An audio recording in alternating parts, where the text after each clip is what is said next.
জয় Hind. Knowledge 24x7-এ আপনাদেরকে স্বাগত। আজকের আমি ক্লাস 11-এর একাদশ অধ্যায়ের এমসিকিউ নিয়ে আলোচনা করব। তো চলো শুরু করা যাক। প্রথম প্রশ্ন দেখো, রাজনৈতিক দলকে রাজনৈতিক কাঠামোর অন্যান্য আধুনিক রূপ বলে চিহ্নিত করেছেন যা বন্দেল।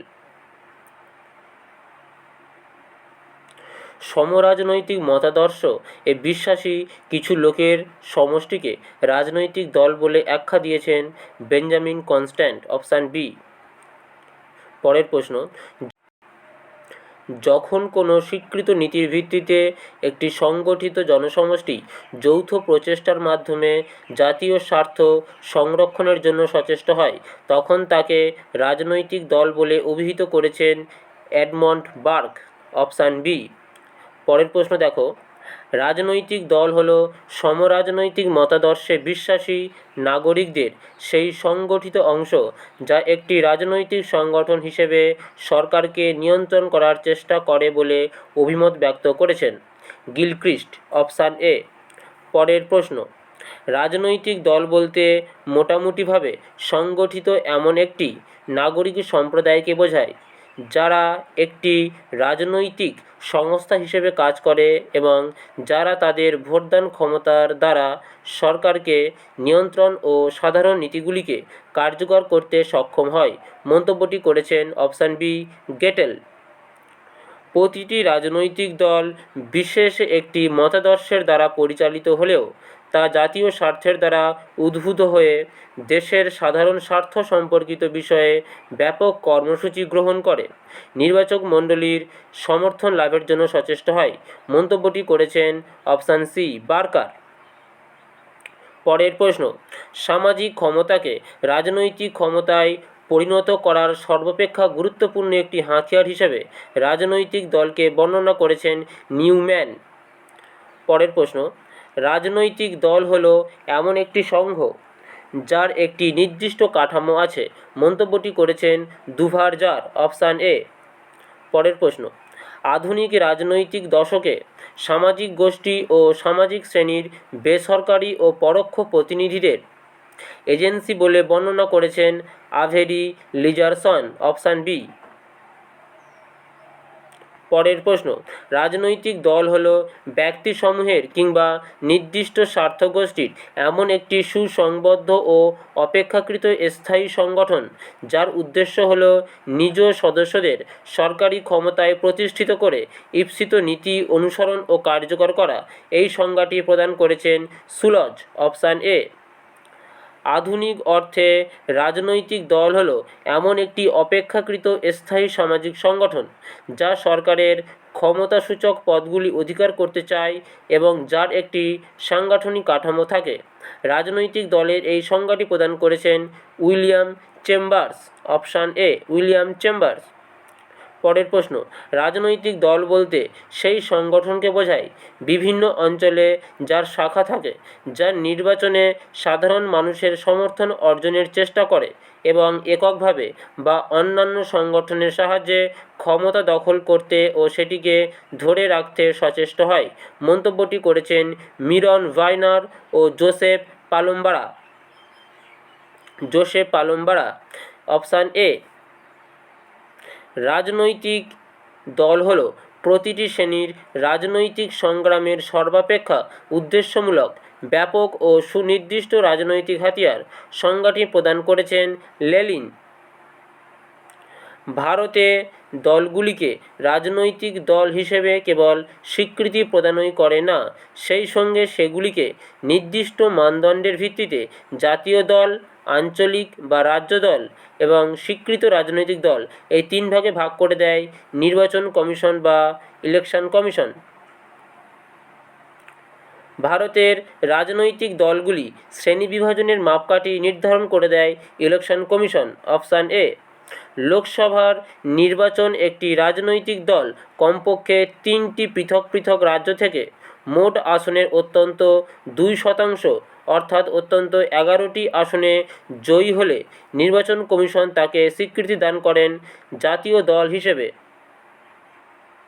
একটি রাজনৈতিক দল কোনো রাজ্যের বিধানসভার মোট আসন সংখ্যার অত্যন্ত 3% অধিকার করতে কিংবা অত্যন্ত 3টি আসনে জয়লাভ করতে সক্ষম হলে নির্বাচন কমিশন তাকে স্বীকৃতি দেবে আঞ্চলিক দল হিসাবে। একটি রাজনৈতিক দল লোকসভা কিংবা বিধানসভার 29টি রাজ্য এবং জাতীয় রাজধানী অঞ্চল দিল্লি ও পুদুচেরি এই দুই কেন্দ্রশাসিত অঞ্চলসহ নির্বাচনে যে কোনো 4টি বা তার বেশি রাজ্যের প্রদত্ত বৈধ ভোটের অন্তত 6% পেলে নির্বাচন কমিশন সেই দলটিকে স্বীকৃতি দেবে জাতীয় দল হিসাবে। একটি রাজনৈতিক দল লোকসভা কিংবা বিধানসভার 29টি রাজ্য এবং জাতীয় রাজধানী অঞ্চল দিল্লি ও পুদুচেরি এই দুই কেন্দ্রশাসিত অঞ্চলসহ নির্বাচনে যে কোনো 4টি বা তার বেশি রাজ্যে প্রদত্ত বৈধ ভোটের অন্তত 6% পেলে এবং লোকসভা নির্বাচনে সংশ্লিষ্ট রাজনৈতিক দলটি যে কোনো এক বা একাধিক রাজ্য থেকে অন্তত 4টি আসনে জয়লাভ করলে নির্বাচন কমিশন সেই দলকে স্বীকৃতি দেবে জাতীয় দল হিসাবে। পরের প্রশ্ন দেখো, একটি রাজনৈতিক দল সাধারণ নির্বাচনে কোনো একটি রাজ্যের লোকসভা কিংবা বিধানসভা নির্বাচনে প্রদত্ত মোট বৈধ ভোটের অন্তত 6% লাভ করতে সক্ষম হলে এবং সংশ্লিষ্ট রাজ্যের বিধানসভার অন্তত 2টি আসনে ওই দলের প্রার্থী জয়লাভ করলে নির্বাচন কমিশন সেই দলটিকে স্বীকৃতি প্রদান করবেন আঞ্চলিক অথবা রাজ্য দল হিসাবে। পরের প্রশ্ন, দি প্রসেস অফ গভর্নমেন্ট গ্রন্থটি রচয়িতা হলেন আর্থার বেন্টলে। Option B. চাপ সৃষ্টিকারী গোষ্ঠীসমূহ হল প্রভাব বিস্তারে ইচ্ছুক সমস্বার্থ বিশিষ্ট প্রতিনিধিত্বমূলক গোষ্ঠী, এই অভিমত ব্যক্ত করেছেন নিউম্যান।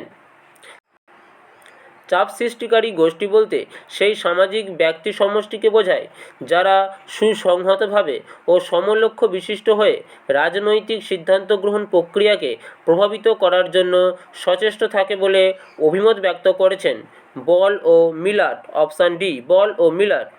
পরের প্রশ্ন, চাপ সৃষ্টিকারী গোষ্ঠী হল সেই সব দল নিরপেক্ষ সংগঠন যেগুলি সরকারি নীতিকে প্রভাবিত করার চেষ্টা করে, এই মন্তব্যটি করেছেন টার্নার। Option B. চাপ সৃষ্টিকারী গোষ্ঠী এবং স্বার্থ গোষ্ঠী অভিন্ন নয় বলে মন্তব্য করেছেন Alan R ball. Option A. যখন কোনো একটি বিশেষ ঘটনাকে কেন্দ্র করে স্বতঃস্ফূর্তভাবে একটি গোষ্ঠী গড়ে ওঠে তখন তাকে বলা হয় স্বতঃস্ফূর্ত স্বার্থগোষ্ঠী। শ্রমিক সংঘ হল সংঘমূলক স্বার্থগোষ্ঠী। উন্নয়নশীল দেশগুলিতে দলীয় ব্যবস্থার দুর্বলতার জন্য অনেক সময় রাজনৈতিক দলের সঙ্গে চাপ সৃষ্টিকারী গোষ্ঠীর পার্থক্য নির্ণয় করা কষ্টকর হয়ে দাঁড়ায়, এই মন্তব্যটি করেছেন Alan R ball. Option A. পরের প্রশ্ন, ভারতের একটি জাতীয় রাজনৈতিক দল হল সিপিআইএম। একটি চাপ সৃষ্টিকারী গোষ্ঠীর উদাহরণ হল Indian national trade union Congress. পঞ্চদশ লোকসভা নির্বাচনে নির্বাচন কমিশন জাতীয় দল হিসেবে স্বীকৃতি দিয়েছিল 6টি দলকে। Option A. বর্তমানে 2015 সালের মার্চ মাসে ভারতের জাতীয় রাজনৈতিক দলের সংখ্যা হল 6টি।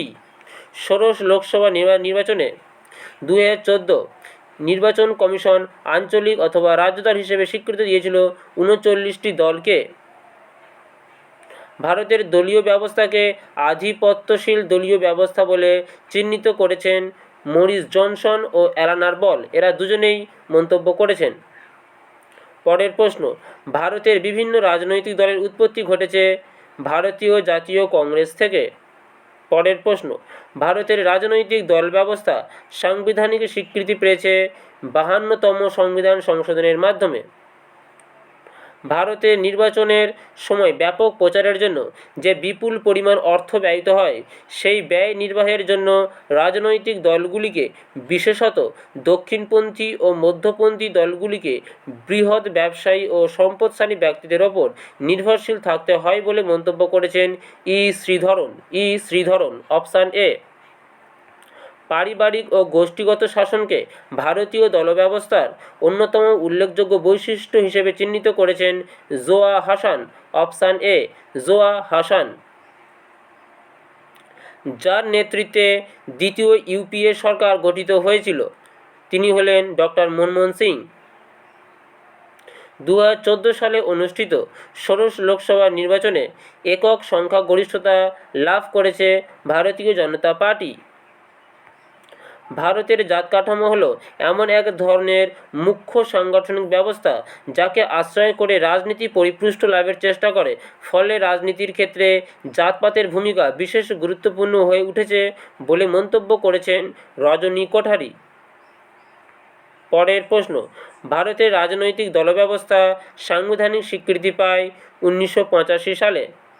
ভারতে যে দলব্যবস্থা রয়েছে তা হলো বহুদলীয় ব্যবস্থা। India is a multi party system. ভারতীয় জাতীয় কংগ্রেস গঠিত হয়েছিল 1885 সালে। একটি রাজনৈতিক দল হিসেবে স্বীকৃতি দেন ভারতের নির্বাচন কমিশন বা ইলেকশন কমিশন। ভারতের দলত্যাগ বিরোধী আইন পাস হয়েছিল। এই চারটি অপশানই ভুল, এখানটাই হবে 1985 সালে ভারতে দলত্যাগ বিরোধী আইন পাস হয়েছিল। পরের প্রশ্ন, প্রতিটি চাপ সৃষ্টিকারী গোষ্ঠীর মূল লক্ষ্য হল শাসকদের কোনো বিষয়ে সিদ্ধান্ত গ্রহণের জন্য প্রভাবিত করা। তো এই ছিল তোমাদের ক্লাস 11-এর একাদশ অধ্যায়ের MCQ। আশা করি তোমাদের ভালো লেগেছে। যদি ভালো লেগে থাকে তাহলে নলেজ 24x7 চ্যানেলকে অবশ্যই সাবস্ক্রাইব করে আমাদের পাশে থাকবেন। ধন্যবাদ। জয় হিন্দ।